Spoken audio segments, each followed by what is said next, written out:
మనం ఎంత జాగ్రత్తగా ఉన్నా దొంగలు వాళ్ళ పనిలో వాళ్ళు ఉన్నారు. మనం ఇంట్లో లేని చూసి బీరువా తాళం పలగొట్టి పైసలు ఎత్తుకుపోతారు. ఫోన్లు చేసి నమ్మించి ఓటీపీలు కనుక్కొని అకౌంట్ ఖాళీ చేస్తారు. పోనీ ఎవరి దగ్గరన్నా దాచి పెడదామంటే వాళ్ళు మళ్ళీ ఇస్తారనే గ్యారెంటీ లేదు. అందుకే ఒక రైతు తన దగ్గరున్న పైసలన్నీ మూటగట్టి తన పొలంలోనే బొందదవి పాతి పెట్టిండు. ఆ తర్వాత ఏమైందో తెలిస్తే అయ్యో పాపం అనిపిస్తదుల్లా. దొంగల భయానికి పొలంలో పైసలు దాపడితే ఆ నోట్లకు చెదలు పట్టినాయి. ఆ గంపలో పడుతున్నాయి అవే 500 రూపాయల నోట్లు. మొత్తం ఏడికాడికి జీకిపోయినాయి. 1000 కాదు 2000 కాదు, మొత్తం 5 లక్షలు. ఇప్పుడు పైసా కూడా వానికి రావు.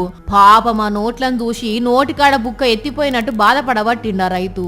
అసలు ఏం జరిగిందని అంటే, రాజస్థాన్ రాష్ట్రం బలోత్రా జిల్లాలో ఉండే మంగీలాల్ అనే రైతు పోయినేడు తన పొలం అమ్ముతొచ్చిన 5 లక్షలు అక్కడిక్కడ పెడితే దొంగలు ఎత్తుకుపోతున్నారని తన పొలంలోనే ఒక కాడ పాతి పెట్టిండు. ఆ తర్వాత కొన్ని రోజులకు అవసరం పడి పైసలు దవ్వి తీసుకుందామని పోతే అవి ఎక్కడ దాపెట్టిండో యాదికి రాలేదు. ఈ ముచ్చట కొడుకులకు చెప్తే వాళ్ళు పొలం అంతా దవ్వి చూసిళ్ళు. అయినా 5 లక్షల మూట ఊపల్లే.